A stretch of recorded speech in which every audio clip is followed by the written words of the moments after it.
aiutami a tirar questo mare Ariello, vivi per t'abbracciare vicino a mare. Gira, todo mundo já aí. Pronto, alguns filhos, alguns netos, alguns bisnetos, 2 Dizem que eu estendi, mas é verdade, não. Nossa, vocês se falam. Tá toda a tribo aí? Reproduzir aquela Pode, viu, Theo? alguma coisa inteligente, pô. Escreve, Timão.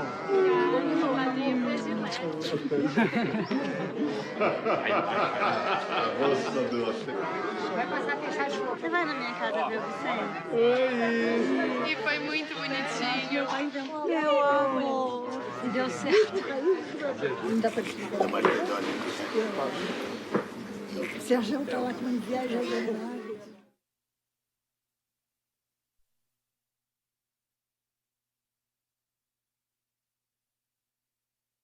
Nós nos conhecemos na esquina do Jockey Club numa noite de carnaval. Dali fomos para o Lido, que era lugar de noite dançante de carnaval, aquela cidade, dançar, pular, tudo isso. Mas e a história do namoro, do noivado? Isso não tem história, né? As coisas não têm história, aconteceram. Só.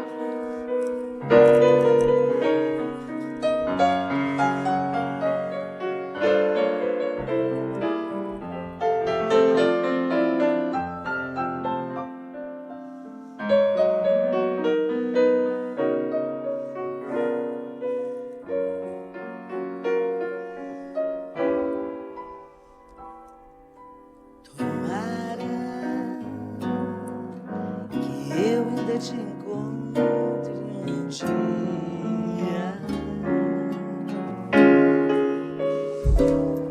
sozinho,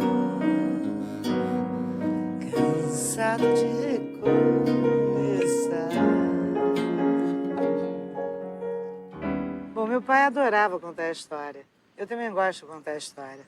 Eu acho que eu também me perco nas histórias. O papai começava a contar um assunto, aí virava numa esquina, outra coisa lembrava a outra. E tinha gente que entendia isso, tinha gente que ficava completamente perdido.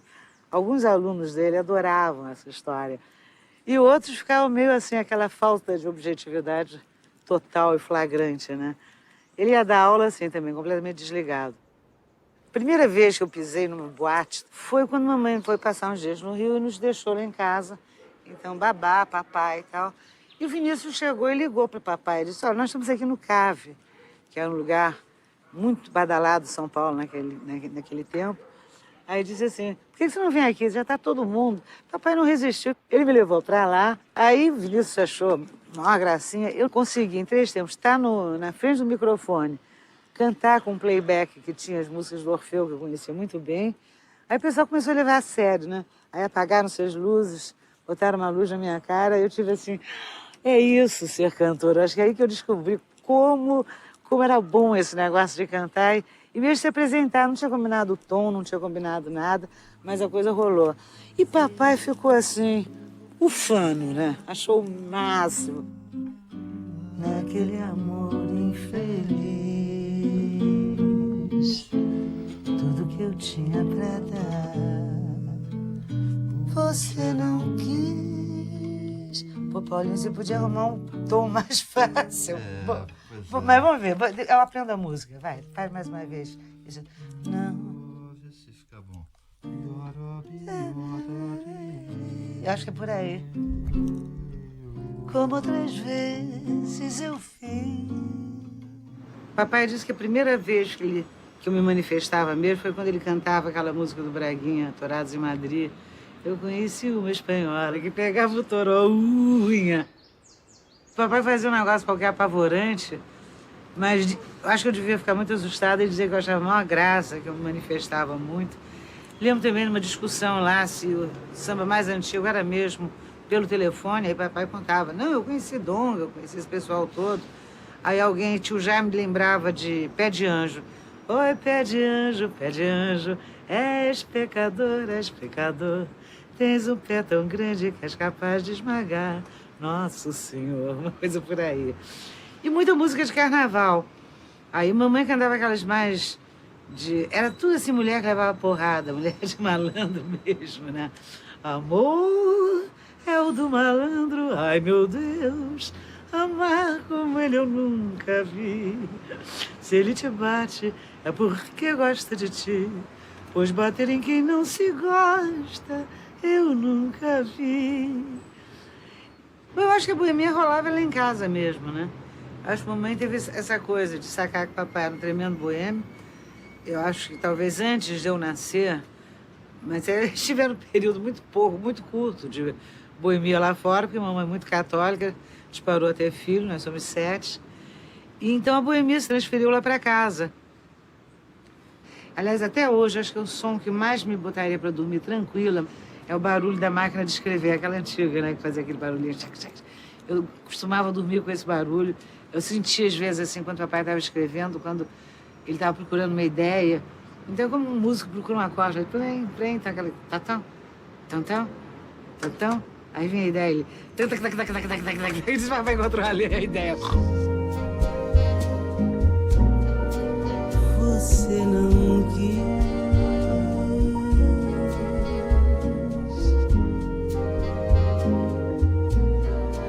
Você não quis.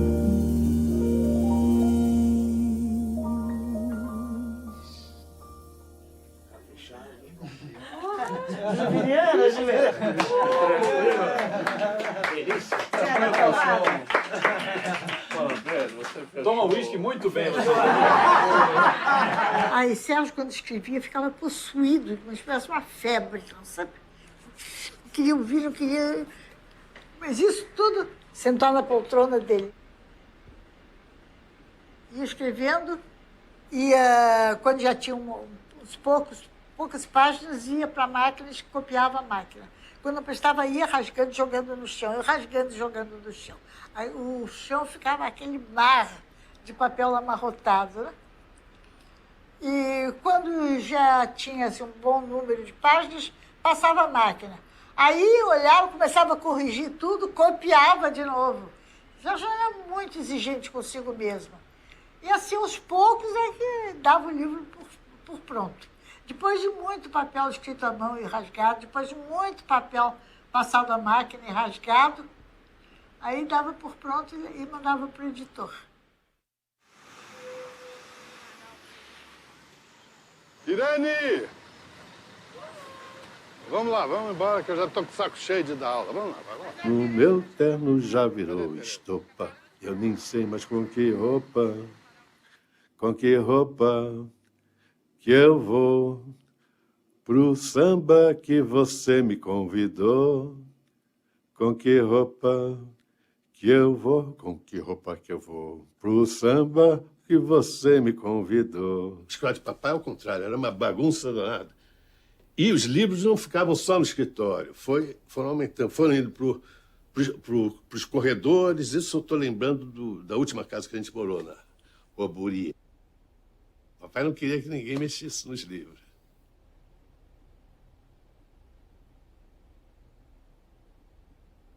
A vida de papai, a maior parte do dia, talvez depois que ele se aposentou, ele passava no escritório.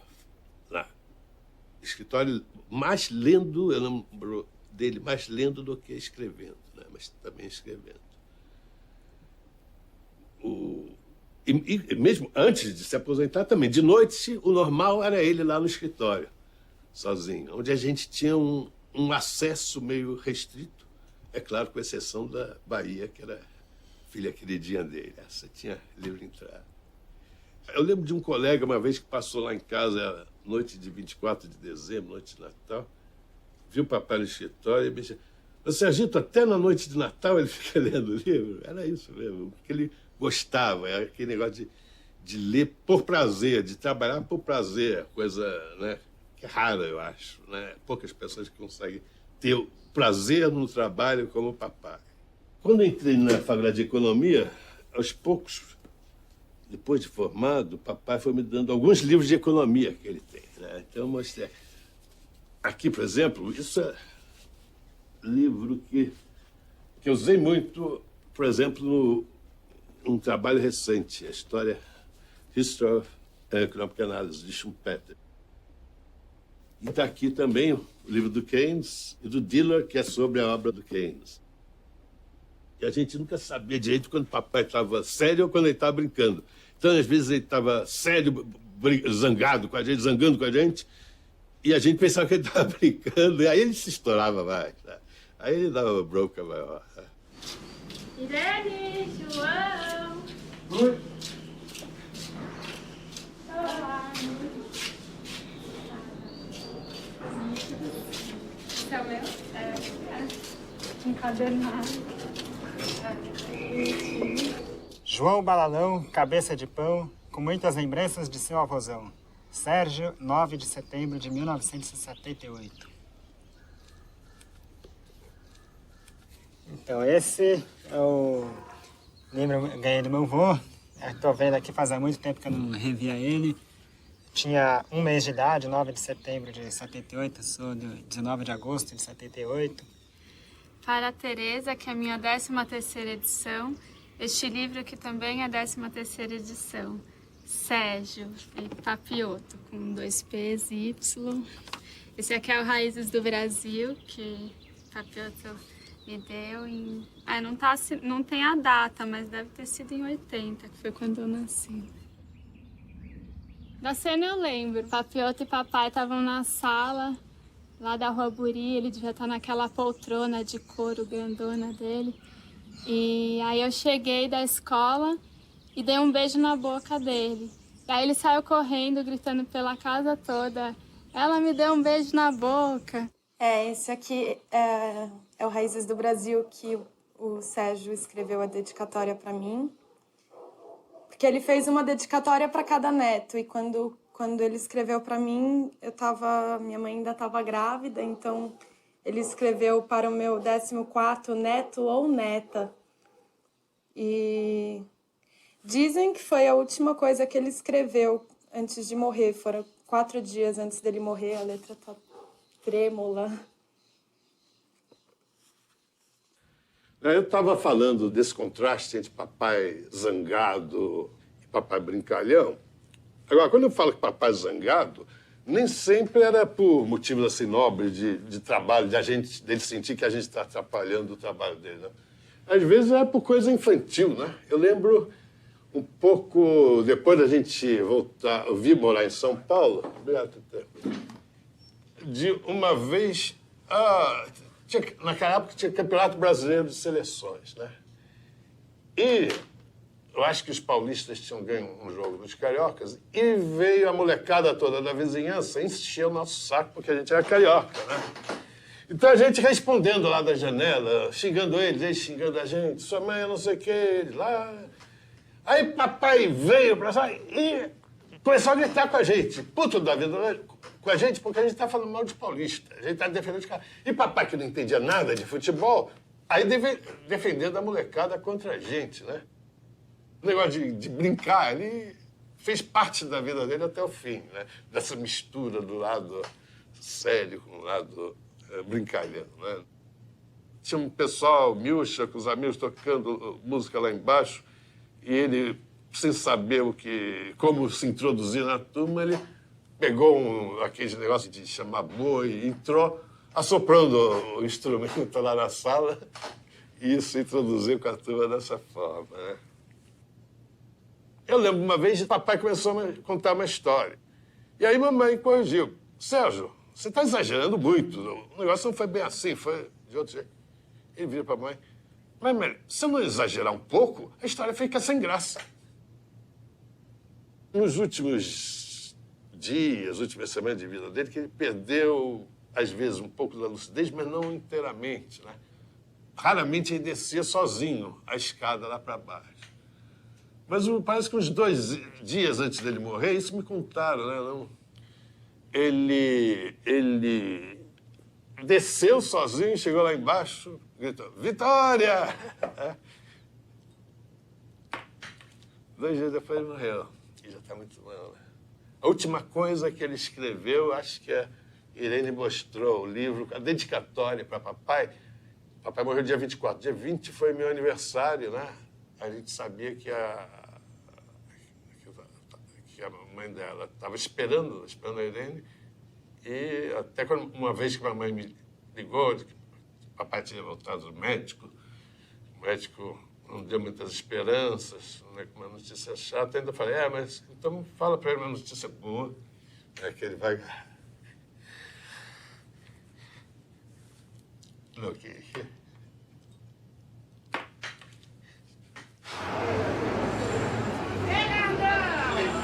Porra, depois de dar uma aula de ficar enchendo o saco dos alunos, tem que vir... Zeca, pô, tem que tomar uma caipirinha. Não, Zeca é sobrinho. Zeca arruma em outro lugar, pô. Não, eu corrigi, dei prova, dei 0 para todo mundo. Hoje eu tô... Assim, preciso tomar uma... Pô, Nelson. Aí, o Zeca disse que na Unicamp também, na biblioteca de papai que está lá, os alunos todos falam que de noite aparece um fantasma, acende uma luz, fica lendo lá os livros e tal. Pô. Foi depois. O fantasma filmaram? Aonde eu tenho?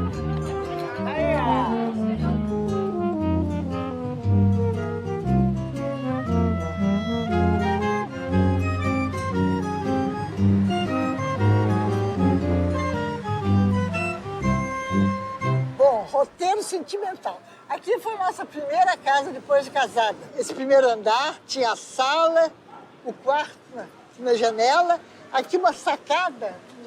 Quando Milcha nasceu, era o lugar do berço dela. Eu me lembro, Vinícius vindo nos visitar, sentar aí olhando aquela criança, achando aquilo uma coisa linda. Sérgio querendo falar, querendo conversar, né? Mas aí foi muito bom a nossa vida, muito gostosa. Muitos amigos começaram a vir, o apartamento ficou tudo novinho, bonito e tal. Moramos aí 1 ano. A rua era diferente, porque não tinha esses prédios todos, tinha umas casinhas baixas. E a gente abria direto, avistava direto o mar. Foi bacana. Agradeço a Deus.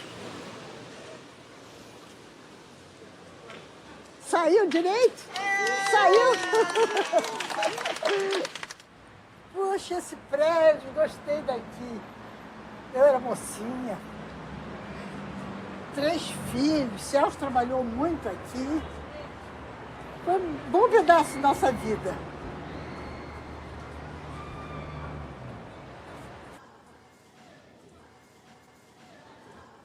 Olha, o mundo dele, onde entrava às vezes aqueles livros cobrindo as paredes todas, fechando as janelas para sempre, né? E aqueles livros, para mim, eram um mistério. O que me chamava mais a atenção era uma coleção grande, de capa escura, livros grossos, que eu lia, assim, sermões de Padre Antônio Vieira. Eu não entendia que papai, que não gostava de igreja, que tanto sermão ele lia, assim, sermões. Eram uns 20 volumes dos sermões do Padre Vieira. Eu vejo meu pai chegando em casa, descendo ali a Roburi, e descendo, andando, e eu ficar surpreso de ele andar, em primeiro lugar, e depois de ele andar rápido, ele ser ágil, assim, descendo aquela ladeira e tal. Pois é muito isso, o jantar, todo mundo sentado, e a minha mãe, Sérgio, sempre, Sérgio, que ele demorava para descer para o jantar, porque ele estava lá com as voltas com o trabalho, escrevendo ou lendo. Nunca ouvi meu pai mencionar os livros, coisas que ele estivesse escrevendo. Ele falava muito de literatura, de coisas que ele lia, de literatura que ia de Tolstói a Luluzinha. Tudo que ele estivesse lendo, ou porque ele estivesse lendo naquele momento, ou que ele tivesse lido, que batia na cabeça dele, de repente vinha um verso de Apollinaire, sem mais nem menos, ele chegava, falava nisso, o tempo todo falando muito da literatura dos outros. Do que ele escrevia, não se falava. Até em dedicatórias de livros dele, assim, para os filhos e para as minhas filhas, para as netas e tal, sempre uma coisa assim, não leia esse livro chato, não, isso não é para ler e tal. Uma vez, já bem adiante, já 30 anos, uma coisa assim, fui ler Raízes do Brasil. Demorei para... E aí eu falei para ele, papai, eu tô lendo Raízes do Brasil. Ele falou, não leia não. Lê Visão dos Paraísos, que é muito melhor.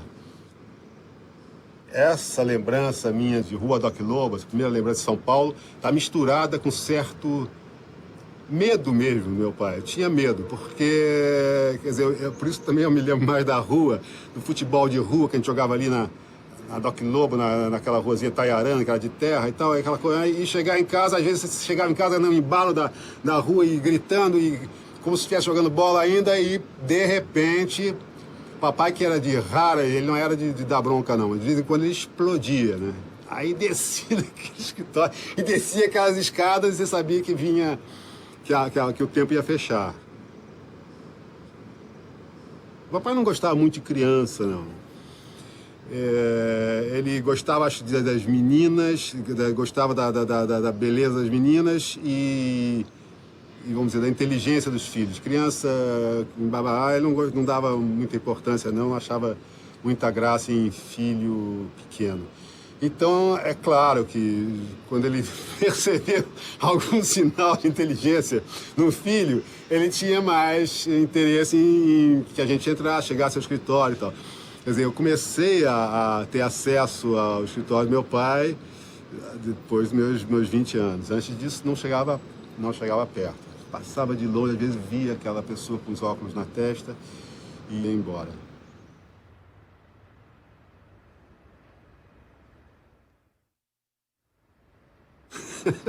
Eu lembro da expectativa da gente em relação à Itália, porque ele foi antes para a Itália. Então ele mandava notícias. E chegavam notícias pra gente, assim, da casa onde a gente ia morar. Era uma casa formidável, com elevador. Morar numa casa, não era um prédio, uma casa com elevador caseiro, elevador particular. A gente achava isso massa, uma casa com um jardim, um elevador, não sei o que. E chegando lá, e a gente chegou já de noite, era frio, estava esquisito, estava escuro, não tinha aquecimento. Por algum motivo não estava ligado ao aquecimento, e a gente chegou e a mamãe estava enfurecida. Eu não sei o que aconteceu, que ela olhou e não estava bom aquele negócio. E o elevador era um monta-cargas de comida, porque a cozinha ficava embaixo do térreo e a sala de jantar era em cima, então tinha um monta-cargas que às vezes despencava, e aí tinha empregada italiana naquele tempo, aí caía com tudo, e a empregada chorava, oh, Dio mio, la pasta è caduta. O almoço todo, jantar, ia embora. Porque lá tudo que é apartamento, prédio de apartamento chama-se palácio. Então a gente achando que ia morar num palácio, com elevador particular, etc. Então, isso. E o papai, com uma professora italiana que eu achava linda, que eu acho que a mamãe tinha um pouquinho de ciúmes. Na Europa, eu comecei a ver meu pai fora de casa, como não via em São Paulo. E meu pai ao ar livre é uma lembrança da Europa, uma imagem do meu pai assim, mais arejada, mais saudável, essa imagem desses 2 anos de Europa.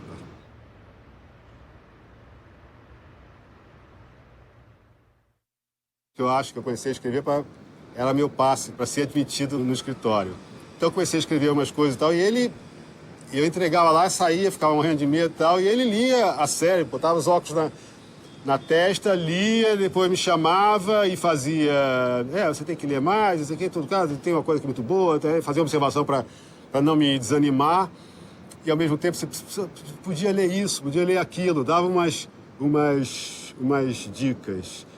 E então já era uma grande dica aquele cenário, aquela biblioteca toda dele. Eu com ele tive esse contato quase profissional, né? Ele já bem mais adiante, um dia ele me deu um livro que eu entendi assim, como se ele quisesse passar um bastão, que é um livro que eu tenho até hoje, que é um dicionário analógico de ideias afins, né? Que é um livro até delicioso de ler. Você pega uma viagem, né, pelas palavras, que ele usou o livro inteiro, quando ele me deu já estava bastante caído, e hoje, se não manusear com cuidado, ele desmancha nas mãos, né? Aqui no Rio, gostoso mesmo era a convivência com os amigos. Já falei muitos deles, né? E são amigos que eram amigos mesmo, que a gente conservou eles pela vida fora. Na Rua Buri tinha o Vinícius lá, e o Vinícius trazia a patota dele. Eu lembro muito Vinícius lá com o tempo da começo da Bossa Nova, ele com o Baden, a Laíde Costa, e aí aparecia, de repente, as pessoas, assim, virou Continuou, acontecimento. né? Você veio para o Rio, ele continuou indo muito. Ia com a turma lá para casa, papai, eu acho que até se aproximou mais de papai nesse período da Rua Buri, né? Eu tenho a impressão. Ia com uma certa frequência. Inclusive, depois que ele morreu, ele continuou frequentando, né? Vinícius? É. Ah, sim, Tinha é. uma história célebre, né? Que eles tinham combinado um com o outro, papai e mãe, não sei quem tinha mais vezes de morrer, combinaram. Quem morresse tinha que aparecer pro outro para contar como é que era, lembra desse lance? E o Vinícius apareceu. É. Com chapéu eles trocavam chapéu também, né? Atrás da porta de vidro. Mas o papai arrasado lá. Às vezes eu apareci e ele lembrou. Aí, Vinícius, depressa, conta que foi. E aí, como é que Vinícius fez assim, né? Ele sumiu. E gostava de fofocar, né? Papai ficava provocando o Vinícius para lembrar a história de ex-mulher, essas coisas. Então, papai gostava de arrancar a fofoca do Vinícius. Entendeu? E o Vinícius era um prato cheio. E eu Papai gostava de bebendo. fofoca. Papai gostava de fofoca. O papai gostava de fofoca, E eu inclusive as coisas que ele gostava mais de história eram as fofocas. O que ele não botava no livro, aí isso ele comentava com a gente. Ele contava, O né? pentelho de Dom Pedro, que ele mandou um pentelho, uma carta para... Não, foi o Duque de Caxias. Ah, foi do Caxias? Duque de Pentelho do Caxias. Caxias? Acho que teve mais um pentelho aí. Eu tô lembrando Eu pentelho. adorava história de pentelho, ele deve ter tido mais de uma. Bem que era moda na época, mandar pentelho, né? Papai gostava. Penteiros pelo correio, tudo certo. Então essa amizade do Vinícius, papai foi dando filhotes, né? Os filhos ficaram amigos. Tinha a história da família que ele falava, né? Nós nos transformamos na Alacre família dos Buarque de Buarque de Moraes. Atravessando gerações, né? Ele virou amigo, padrinho da Silvinha, minha filha. Essa árvore Buarque de Holanda aí, nossa, é uma ciumeira. É um tal de tio preferido, prima predileta, quem gosta mais de quem era o preferido do Papioto, quem era o preferido da Memélia. Aí teve um dia que a Bebel, que foi a neta que mais conviveu com o Papioto, a neta mais velha, e morou lá um tempo. Mas aí a Bebel desceu e falou, eu fui lá no escritório do Papioto, perguntei quem era a neta preferida dele, ele falou que era eu. Aí eu, bem abusada, subi, assim, dei um tempinho, no mesmo dia, rapidinho, assim, sei lá, 10 minutos depois. Subi, ele estava escrevendo, lendo, sei lá, Papioto, quem é essa neta preferida? Ele falou, você. O Papioto autografou um exemplar do Raízes do Brasil, cada neto tem um. Aí tá aqui. Silvia, que aprendeu a ler com 4 anos, isso é exagero. E eu com 5, não vai ler nunca este livro velho que já tem 400 aninhos e olhe lá. Lembrança do Sérgio ou Papioto. A gente se via muito pouco. Eu acho que nós 3 fomos as netas que menos convivemos com o Papioto. Por isso as lembranças não são tão... Não são tantas mesmo, né? Há uns anos atrás eu comecei a me interessar por esse lado acadêmico, porque eu me formei em filosofia e através de uma pessoa, um colega meu que tinha lido e que me recomendou. Incrível isso, né? E aí eu fui atrás, falei, pô, e eu gostei muito, eu li o Raízes do Brasil e fiquei muito impressionada, assim, falei, por que eu demorei tanto para conhecer? Achei muito claro, muito bem escrito, muito bonito e gostei muito das ideias também, né? Conteúdo.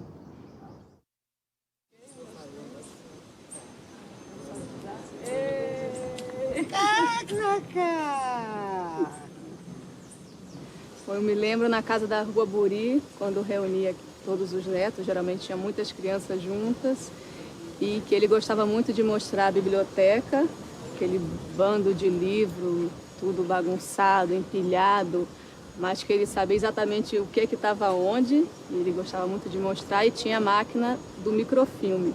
Ele tinha vários livros dele microfilmados, então ele gostava muito de ligar aquela máquina e mostrava para as crianças, exibia, né? Aquele livrinho desse tamaninho, botava naquela máquina, aquela luz verde. Não existia computador, então era muito impressionante para a gente. E ele ficava mostrando, eu não sabia ler, mas achava muito lindo aquelas letras passando ali e o livro projetado. E ele fazia questão de criar um clima de mistério, de encantamento, para as crianças ficarem muito impressionadas. Bom, eu estudei História durante 2 anos, estudei, obviamente, Raízes do Brasil e gostava muito de Visão do Paraíso, olhando. E aí que realmente eu tive contato, né, com o Sérgio Buarque de Holanda, porque antes era, né, Papioto, meu avô. Cinema em casa, amigo. E aí? Tudo bom? Eita. Que maravilha. Como vamos, senhores? Tudo bom? Tudo bom, querido? Tudo firme? Tudo firme. Já vim no aeroporto aí, a gente já falando de vocês. Vocês iam chegar. E aí, Bruno! Tio Bruno, a família toda reunida. Não lembro, não. Já falou do Papioto? Já. Senta aqui e fala você também. Falar do Papioto? É. Tá. Por que eu falo do Papioto? É contigo. Tá. O pai dela e o avô dela, eu conheço através dos livros. Não, agora eu vou falar uma coisa. Ele dizia que meu avô era Aurélio. Quem não diz? Eu não. Meu avô é Sérgio, escreveu dicionário. Tinha um vocabulário mesmo, né? Eu achava disso. Poxa, mas não é possível. Que frustração. Seu Aurélio não é o seu avô? Uma pessoa tão ilustre. Não, meu avô é historiador e tudo. Tô liberado para ir embora? Acho que não. Mas sem dúvida que o Rio era um centro forte, muito mais forte que São Paulo. Hoje já você não diz isso. Mas ele era um paulista convicto. Quem, Sérgio? Ah, tinha mania. Acho que até um pouco por espírito de birra. A mãe dele quis se mudar para o Rio, ele birrou mostrar que era paulista, e até o fim da vida. Quando ele se aposentou, eu quis me mudar para o Rio. Mas ele acabou me dizendo que, francamente, não. Gostava mesmo era de São Paulo. Serjão era diretor do Museu Paulista, que é vizinho nosso aqui, e eu era muito atraído por ele, então eu visitava muito ele lá. E aprendi muita coisa com ele. Eu aprendi muito sobre arte moderna, por exemplo. Um dia eu falei sobre dadaísmo, Sérgio puxou um livro da estante e me deu uma aula de 2 horas sobre dadaísmo, que eu nunca mais precisei de ouvir falar nada sobre dadaísmo. E isso era a coisa para mim fascinante no Sérgio, era o talento enorme que ele tinha e a grande cultura, e principalmente como ele convivia com isso. A casa de Serjão era um lugar muito agradável, a gente não ia lá para fazer nada, a gente ia lá para estar lá. Sérgio adorava a música, na minha opinião ele não entendia nada. Maria Amélia entendia para burro. Maria Amélia conhecia os compositores cariocas antigos, sabia as músicas dele, cantava e dava valor. E as filhas têm todo o ouvido perfeito, né? Maria Amélia era um desastre, ela cantava em soprano, cantava samba em tom de soprano. Amor é o do malandro. Era terrível, mas a gente gostava. Falar de Maria Amélia é muito difícil. Maria Amélia é só vendo mesmo. Ela não... É difícil transmitir, porque ela tem uma intensidade de vida, ela tem uma crença nas coisas. Ela também é uma moralista nas coisas certas, na boa amizade, sem meias palavras. Então ela é uma líder nata. Ao lado disso, com toda essa liderança, com toda essa dureza, é de uma doçura fantástica. Né? Você fala com ela no telefone e você se sente bem. Então, a maior prova de inteligência que Serjão deu foi casar com Maria Amélia. Sérgio trabalhava alegre. Ficava chateado quando tinha uma obrigação de sair de noite. Eu, por exemplo, gostava de cinema, então ia para o cinema, né? Quando eu chegava, aposto que a fita não prestava. Eu prestava, sim. Porque a torcida dele é para não haver coisa boa. Agora, lá vinha um dia que ele tinha vontade de conversar, aí com os amigos, e aí ele se soltava. Conversa. Aí nossa casa foi uma casa muito alegre, que a gente tinha grandes amigos, conversa solta. Eu acho que foi. Que lindo, Pedro Salgado, Guilherme Fenelon, cadê seus blocos famosos? Blocos das flores andaluzas, pirilampos, aposfum, dos carnavais saudosos. Na alta madrugada, o coro entoava do bloco a marcha regresso, que era o sucesso dos tempos ideais do velho Raul Moraes. Era começo de anos 50, a gente morava em São Paulo, na rua Doc Lobo, numa casa, hoje parece impensável. Atrás da casa tinha um terreno baldio, que dava para a Rua Augusta, e montavam um circo, às vezes, parque de diversões nesse terreno. E um dia um elefante escapou e entrou lá em casa, né? Pelo quintal. E aquele alvoroço, não sei o quê. Papai estava lá em casa, trabalhando, correndo. Olha, entrou elefante em casa. E ele está trabalhando, prestando atenção lá. Não tem nada, massa, joga fora. Continuou na máquina. Foi um seminário e mamãe não podia, estava no Rio, não podia, e recomendou muito. Vocês em São Paulo não deixem de ir, não sei o quê. Aí foi Sergito, foi Bahia e fui eu. Aí depois disso, vamos tomar umazinha, comer uma coisa, conversar. E eram os alunos da pós-graduação perguntando como era o professor em casa, o que ele lia. No jornal ele fazia as palavras cruzadas, lia o horóscopo. E que mais ele lia? Ele lia Luluzinha. E eles, escandalizados, o professor lia Luluzinha. Ele lia Luluzinha, gostava de ler Luluzinha. E que mais? Ele não sei o quê. Não sei o que foi, conversa vai, conversa vem. E a gente falou que ele queimava fumo. Aí calou, foi calar a boca. O professor queimava fumo. Ele sempre perguntava, quando eu chegava de Pernambuco, trouxe um daqueles embasados de Pernambuco que você faz. E quando ele morreu, a mamãe ainda encontrou na gaveta do escritório. Disse, olha, encontrei isso aqui nas coisas de seu pai. E pela confecção disseram que era seu. Uma coisa que eu achava engraçada em Sérgio, às vezes ele ficava meio cansado e resolvia se dar uma folga. Mas a folga era assim, se ele estava cansado de trabalhar, pegava um romance russo para lambiscar, ou pegava o teatro italiano, ou pegava a poesia inglesa, para refrescar mais do que descansar do trabalho dele.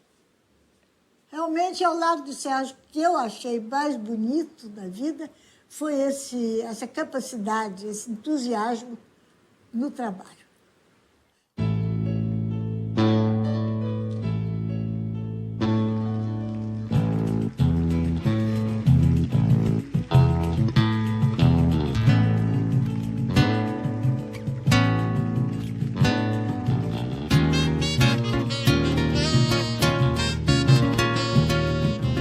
Chegue solto, meu rapaz, vem tranquilo, desatento, pra aspirar sua presença, perceber a face fria, escutar o ressonar.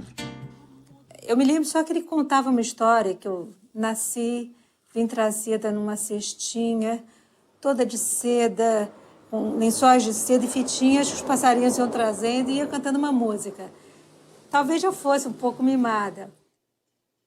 O escritório do papai era sagrado. Lá ele trabalhava, ele tinha uma bagunça absurda, papéis e livros, que ele sabia onde estava. Então eu até entendo um pouco essa coisa dele ter medo, 7 filhos, daquela invasão, o pessoal mexendo, pegando as coisas dele, pegando papel para rabiscar e tal. Então era proibido entrar. E eu acho que talvez por eu ser talvez mais quietinha, mais delicada, tal, então eu podia entrar. Mas não era, acho que não era nenhum privilégio por ser eu, né? Soube uma vez, gozado, no Rio. Eu fiz um passeio, eu saí com ele, não me lembro para onde, era no centro da cidade. Aí eu senti que ele estava gostando de me mimar um pouco. Me levou aqui, ali, aí perguntava o que eu queria, se eu queria sorvete, se eu queria doce, o que eu queria. Aí eu senti que eu podia explorar um pouco. Aí eu revelei meu segredo, assim, meu maior desejo. Eu tinha uns 10 anos no máximo, não tinha mais que isso. Aí eu falei que eu queria mesmo era ganhar um sutiã. Aí papai se divertiu com essa história, né? Porque eu via aquelas moças com marquinha alça, achava isso lindo, né? Aí ele me levou numa loja, falou com a moça, sério. Ela gostou da brincadeira e começou a trazer, experimentava e tal. E ficou uma meia hora ele brincando de experimentar, sutiã, me fazer experimentar, até que viu que não dava mesmo. Aí ele me prometeu, quando eu tivesse um tiquinho de peito, ele me daria o sutiã. Eu tinha 12 anos, assim, e 12 anos, eu tinha aparência de 8. Aí ele puxava o cigarro, oferecia um para mim, eu puxava e não fumava, mas naquela hora eu tinha que fazer a função de quem fumava. Eu fumava naquela hora, e as pessoas ficavam, aquelas senhoras assustadíssimas, não podiam contrariar o doutor Sérgio, não entendiam muito bem como uma coisa funcionava lá em casa. Me lembro de eu estar despedindo de um namorado no portão, e pedi, olhei, papai estava lá, escondido, olhando. Eu fui lá, papai, o que é isso? Está me vigiando? Ele estava tão sem graça, ele falou, não é isso não que você está pensando, não. Eu só queria ver como é que as pessoas namoram hoje. Ele gostava muito também, ele acompanhava o que eu estava lendo, queria saber o que eu estava lendo.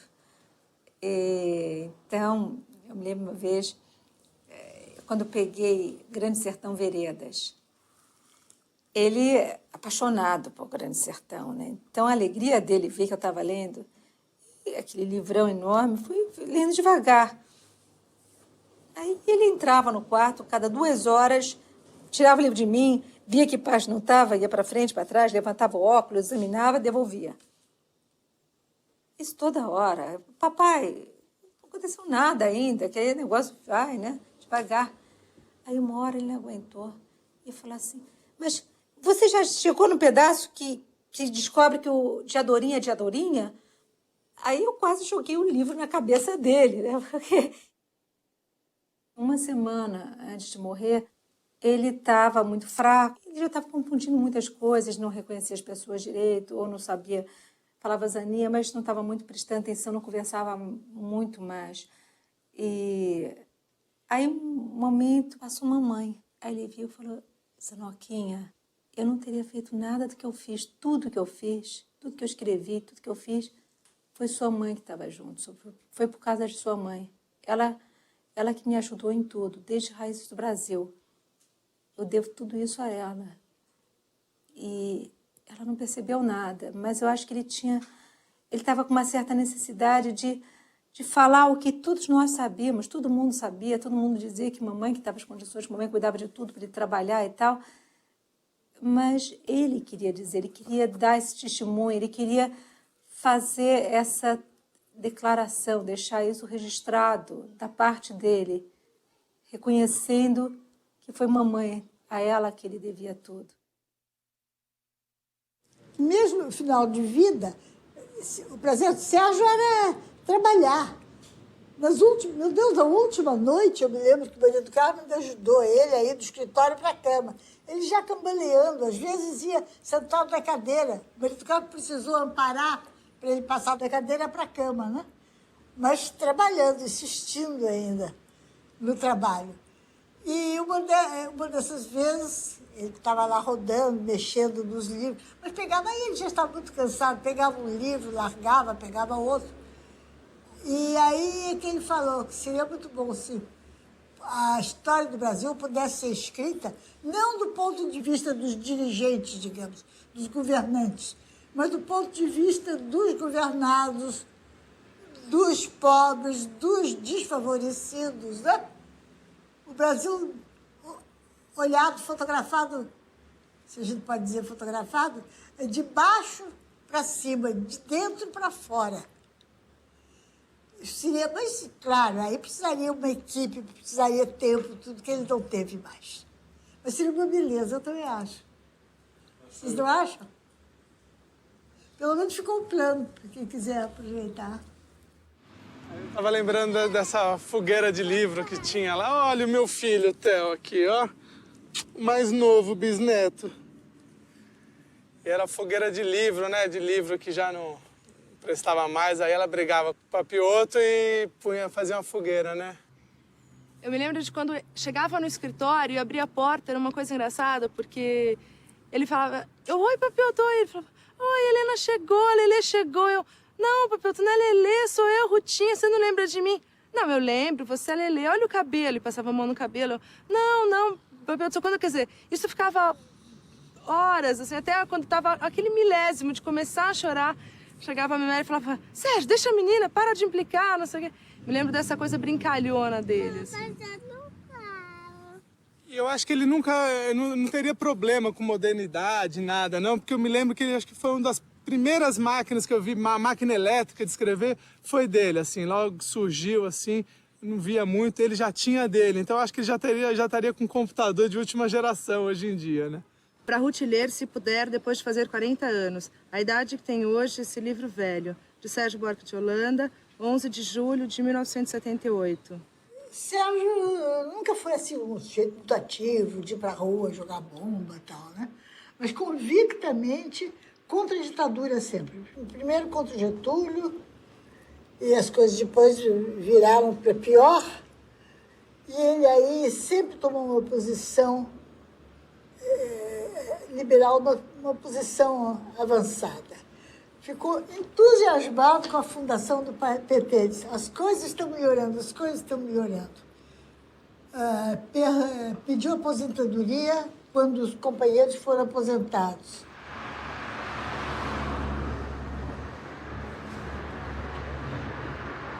Nós estamos num local que eu diria que é muito adequado para falar sobre Sérgio Buarque de Holanda, porque nós estamos no que foi o Salão Nobre da Faculdade de Filosofia, Ciências e Letras da Universidade de São Paulo, que depois passou a se chamar Faculdade de Letras e Ciências Humanas. Aqui era a sala da congregação. E aqui, portanto, o Sérgio desempenhou suas funções de membro da congregação, professor catedrático. Foi aqui, nessa sala, que ele fez o famoso concurso para a cadeira de História da Civilização Brasileira em 1958.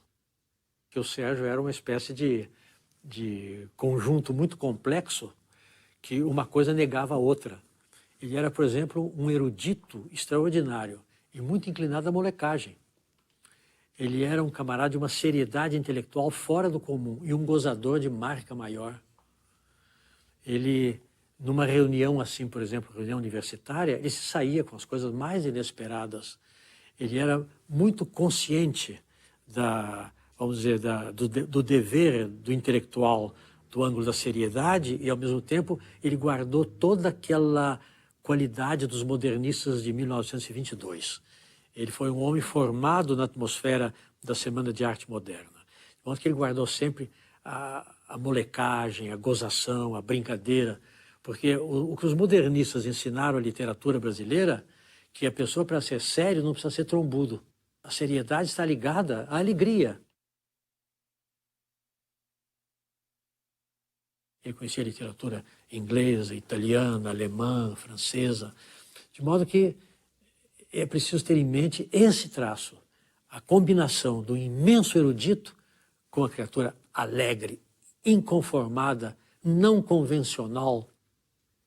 O Sérgio praticamente conhecia tudo. Tinha uma biblioteca enorme e, de vez em quando, ele renovava a biblioteca dele e dava. A mim, uma vez, ele deu cerca de 400 volumes. 400 volumes. Eu fiquei com uns 80 ou 100 e passei os outros 300 para a faculdade. Se o Sérgio tivesse guardado todos os livros que ele comprou, ele devia ter uma biblioteca de 30, 40 mil volumes. A biblioteca final dele tinha 10 mil. Agora, ele tinha aquela paixão pelo livro que levava a fazer loucuras, porque o que eu admiro muito no amador do livro é a capacidade de fazer loucura. Porque sem capacidade de fazer loucura não há paixão, como nós sabemos. Uns têm paixão amorosa, outros têm paixão pelo jogo, outros têm paixão pelo álcool e outros têm paixão pelo livro. Eu sei disso porque quando eu era moço eu deixava de pagar aluguel de casa para comprar livro. O Sérgio fazia isso também. E não sei se faço uma inconfidência, mas agora já passou tanto tempo que eu posso contar. Maria Amélia ficava um pouco desesperada, porque com aquela filharada toda, ele ganhando pouco, ele ainda comprava livros ingleses, livros alemães. Então o que ele fazia? Eu morava na rua Doc Lobo e tinha uma famosa empregada na casa deles, a babá, que era da família. Então o que o Sérgio fazia? Ele tinha uma combinação com a babá, ele chegava, entrava pela entrada do automóvel, ia até a cozinha e dava os livros à babá. A babá escondia os livros. Aí o Sérgio vinha e tocava a campainha. Aí Maria Amélia abria a porta, ele entrava, ela via que ele não tinha comprado livro nenhum, ficava tranquila. Eu creio que, como perfil do Sérgio Buarque, isso é suficiente. Agora, é bom fazer uma coisa final, mas não menos importante, que é a presença de Maria Amélia na vida dele. Quer dizer, Maria Amélia foi... Eu acho que sem Maria Amélia o Sérgio Buarque não teria sido exatamente quem ele foi. Maria Amélia garantiu para o Sérgio não apenas o lar, a casa, mas Maria Amélia foi uma colaboradora dele. Maria Amélia ia com ele para os arquivos. Era uma mulher muito inteligente, muito culta e muito conhecedora desses assuntos. Por exemplo, uma vez ela se meteu com o Sérgio Buarque em Cuiabá, para ver os arquivos de Cuiabá. Uma vez ela pegou um Fusca que eles tinham e foi pilotando esse Fusca daqui até Assunção, no Paraguai, que naquele tempo era uma aventura, não era estrada feito hoje, que é tudo autoestrada. Foi parar para Assunção para ver os arquivos, e ela colaborando com o Sérgio, fazendo pesquisa de documento, tomando nota. Portanto, eu acho que Maria Amélia, tanto como esposa, como colaboradora intelectual, ela assegurou para o Sérgio as condições para que ele pudesse realmente se realizar. Eu não entendo o Sérgio Buarque de Holanda sem Maria Amélia.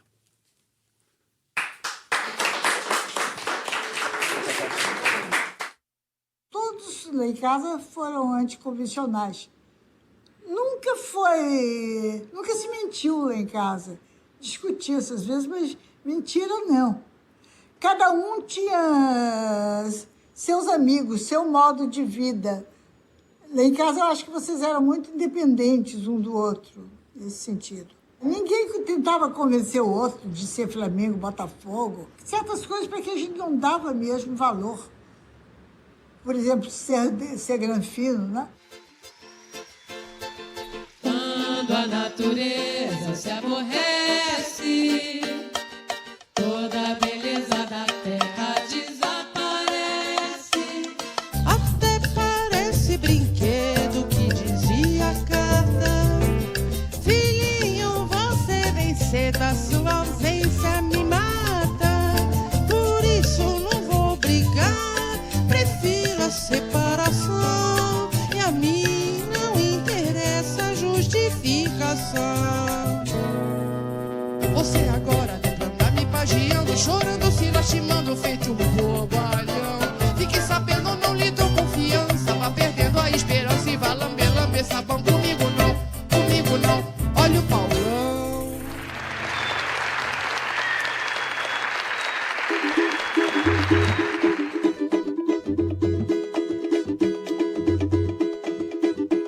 Adeus, minha mocidade, adeus. Passado que me deixou saudade. Esse aqui é o cemitério de Paquetá. E aqui depois do muro é o cemitério dos passarinhos.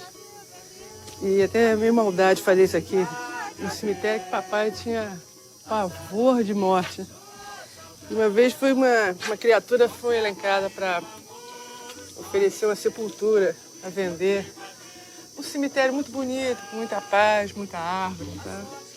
E papai tinha pavor de morte, mas tinha horror. Ele mandou o cara correr assim, rapidinho. Eu não vou morrer. Fui inconstante, por isso eu digo mocidade, adeus, adeus, adeus. Adeus, minha mocidade, adeus. Papai tinha uma mania de não usar de jeito nenhum roupa marrom. Não sei se ele achava que era meio parecido com um caixão, né? Ele não usava roupa marrom de jeito nenhum. Isso era uma das maneiras. Ele dizia que dava azar. E dava azar também para maço de cigarro, ele ia fumando, né, 20 cigarros. Quando chegava em 13, ele tirava um e deixava assim do lado de fora, para nunca ficar 13 dentro do maço. Trabalho como louco, mas ganho muito pouco. Por isso eu vivo sempre a trabalhar, fazendo faxina, comendo no China. Tá faltando um zero no meu ordenado. Ele gostava de música, eu lembro, ele gostava especialmente do Ismael Silva, que ele tinha até conhecido pessoalmente. Ele gostava assim, mas ele não ficava ouvindo música, ele gostava assim quando tinha o pessoal tocando, cantando, ele ia pedir algumas músicas. Eu lembro assim, uma coisa que ele gostava especialmente era o acalanto do Caymmi, né? Às vezes ele pedia pra gente cantar, pra ele dormir. E ele chamava de cantiga. Música em geral ele chamava de cantiga. A minha vida é como um água perdido de uma mulher. Eu te odeio, mulher. Eu te odeio, mulher. Ele achava graça nesse negócio de filho fazendo música, filha cantando. Ele gostava, sim. Ele gostava de música e acho que ele achava graça, sim. Tinha um certo orgulho.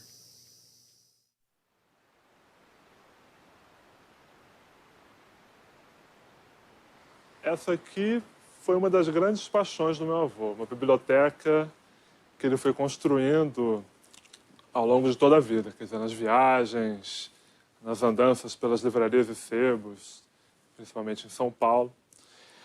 E essa biblioteca hoje se encontra na Unicamp, no prédio da Biblioteca Central, aqui da Unicamp. Esse aqui é o mobiliário que tinha lá no escritório dele. Essa foi a máquina onde ele escreveu Raízes do Brasil, inclusive. Era um pouco mais bagunçado do que a gente está vendo aqui, pelo que eu me lembro. Tem uma outra lembrança que é de um jogo que a gente estava vendo na sala onde tinha mesa redonda, sala de jantar. Todo mundo reunido, Papiotto já bem velho, sentado na cadeira de roda. E era um jogo do Brasil com um time vermelho, Polônia, o Chile. E ele brincava que ele estava com uma roupa vermelha. Ele brincava que ele torcia contra o Brasil. Eu achava estranho. Então ele era um vô estranho para mim, que me dava medo, eu torcia contra o Brasil. Eu tinha um certo medo por causa dessas coisas. Bom, aí eu lembro que um dia eu virei pro meu pai e falei, queria saber o que era, assim, o que é esse livro, né, o Raízes do Brasil, que tinha na minha casa. Aí lembro que meu pai falou assim, isso aí é um livro de gente grande, um dia você vai crescer, vai ter maturidade, aí você vai ler. Mas aí eu quis ser rebelde, dei uma de rebelde, fui ler assim mesmo. E aí eu lembro que eu li uma frase assim, fechei o livro, guardei, fechei para outro dia, assim, e esqueci essa história. E aí o desenvolvimento natural disso eu acho que é mesmo quando a gente chega a uma certa maturidade, assim, na juventude e vai ter interesse, no meu caso, que eu fui estudar uma faculdade um curso de humanas, de ter contato com as obras, não só com Raízes do Brasil, mas com as obras que estavam voltadas para pensar o Brasil. A gente brincava de jogar botão e tinha uns tacos coloridos, assim, em tons diferentes. A gente brincava que era o gramado do estádio. E jogar botão ali até a hora em que o Papiotto começava a descer a escada e latir. E eu saía correndo. E morria de medo disso. E a dedicatória que eu tenho da Raízes do Brasil dele é isso, para eu ler quando parasse de ter medo de cachorro. Que eu lembro, assim, dele descendo a escada e batendo com a bengala na nossa cabeça. Eu lembro que tinha uma estante, que era uma estante meio proibida, assim, que era aquela estante bem no alto, que ficavam todos os livros do Papiotto. E ficava também... Lá na Roburipe? Não, aqui na Roburipe, lá em casa, isso. E aí tinha os livros, e cada um tinha um livro. Então ficava aquela pessoa quase inatingível, o professor Sérgio Buarque de Holanda, seríssimo, que o papai falava dos livros dele, porque o seu avô achava que era uma coisa complicadíssima, inatingível, jamais ia entender aquilo. Misturado com a imagem física dele que eu tinha, que era aquela foto que tinha lá em casa do Papiotto com uma peruca, toda fora do lugar, e um charuto, uma foto engraçadíssima. Então era a imagem mais escrachada do mundo, misturado com uma figura completamente solene. E era engraçado, porque daí aos poucos acho que a gente foi construindo uma imagem que era exatamente essa mistura. A gente está sempre lembrando das histórias do Papioto, sempre tem umas histórias engraçadas. E por isso eu não sei se é realmente uma lembrança ou uma fantasia de misturas das histórias.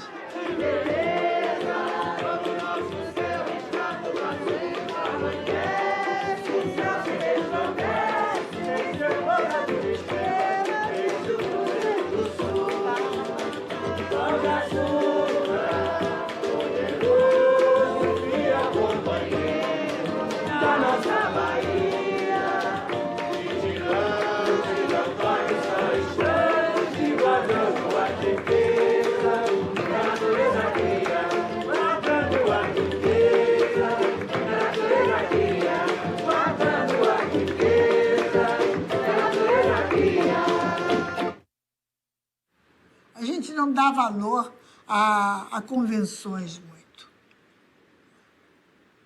Agora, eu sempre dei um valor aos laços de família. Não sei se vocês vão continuar, vamos ver, não é? Tem a impressão que sim.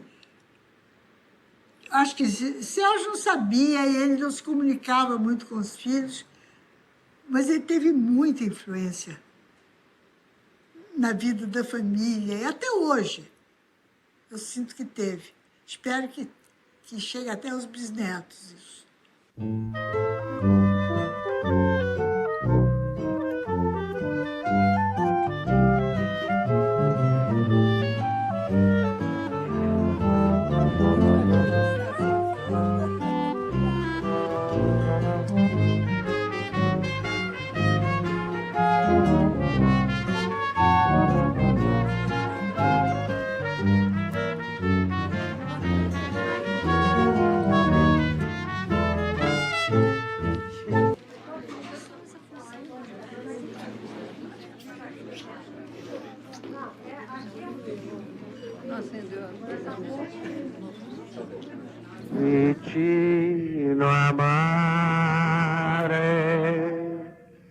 A primeira fase é muito vaga mesmo.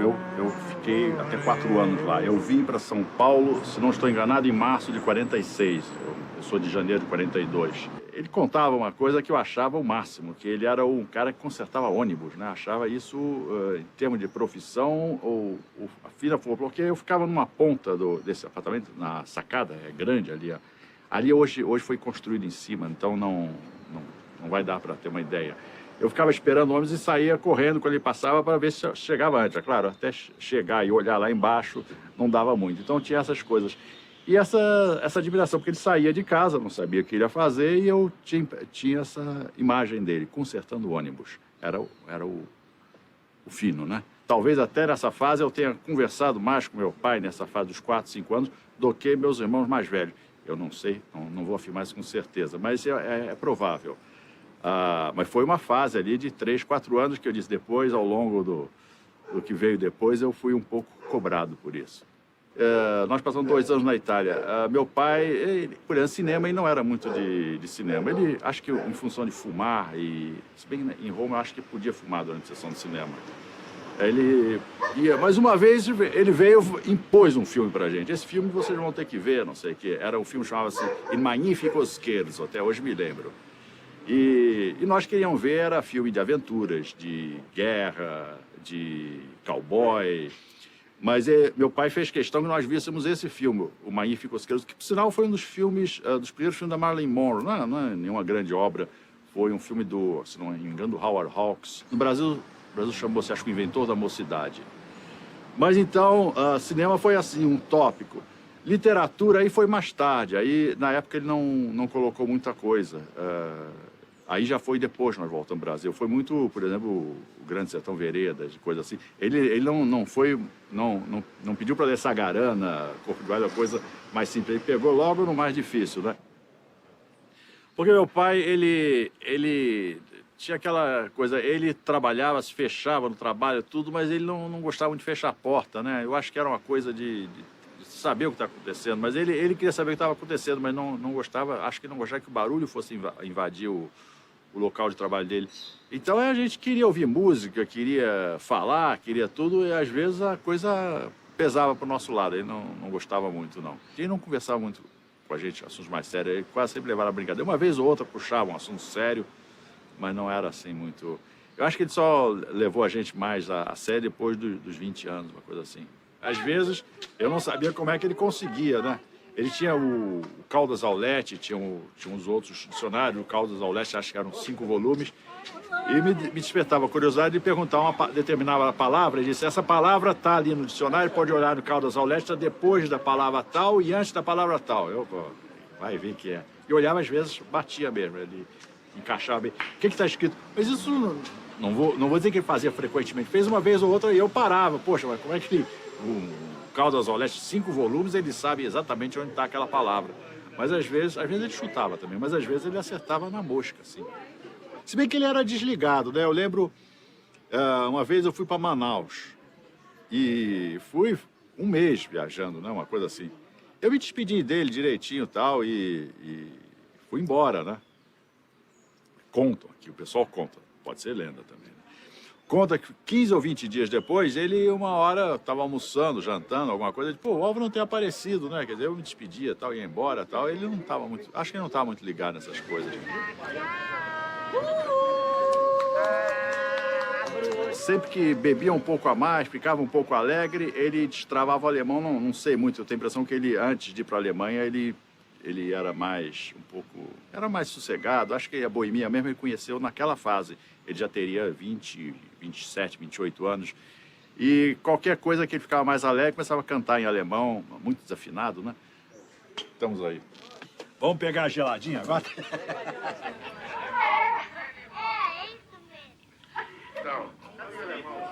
Ich bin von Kopf bis Fuß auf Liebe eingestellt.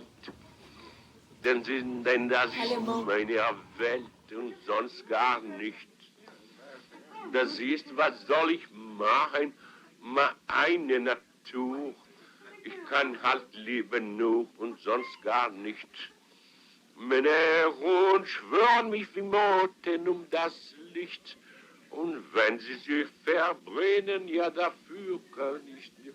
Also, yes, sir, that's my baby, no, sir, don't mean baby, yes, sir, that's my baby now. Yes, sir, we decided no, sir, don't mean baby, yes, sir, we decided now. By the way, I can be so sad.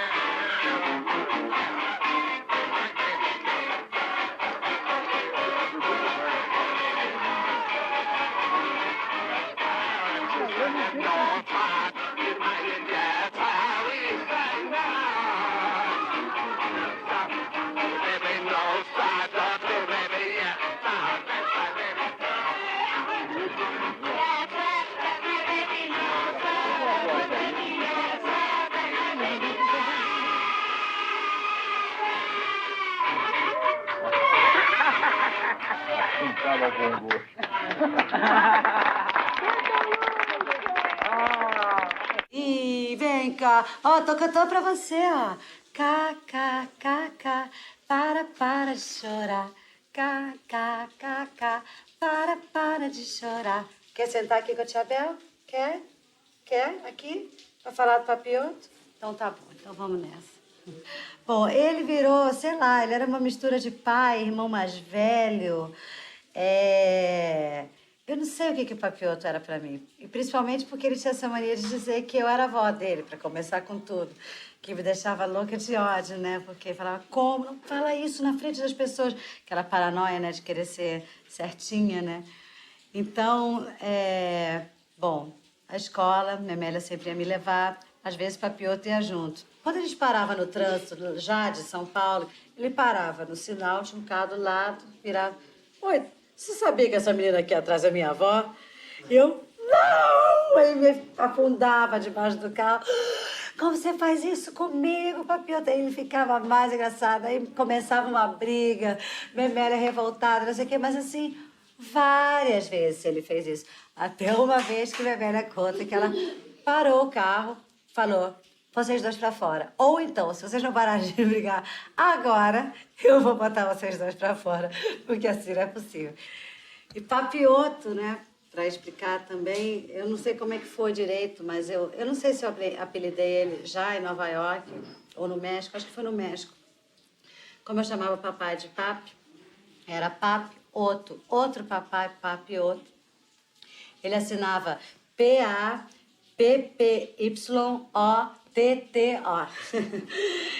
Bom, ele tinha várias brincadeiras, né? Uma delas era Chapeuzinho Vermelho e Lobo Mau, que a gente brincava aqui na praça quando eu conseguia arrastar ele para a praça.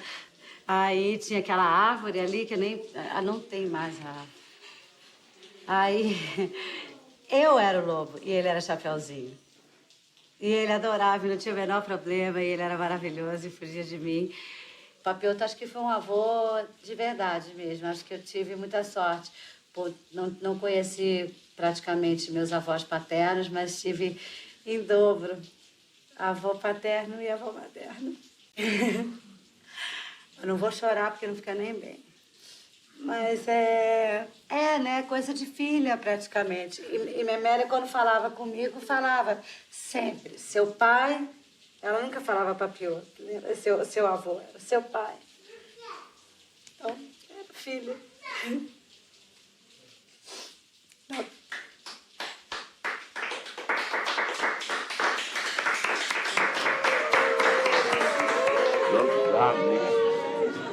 Der Wunsch ronnt los in das Licht.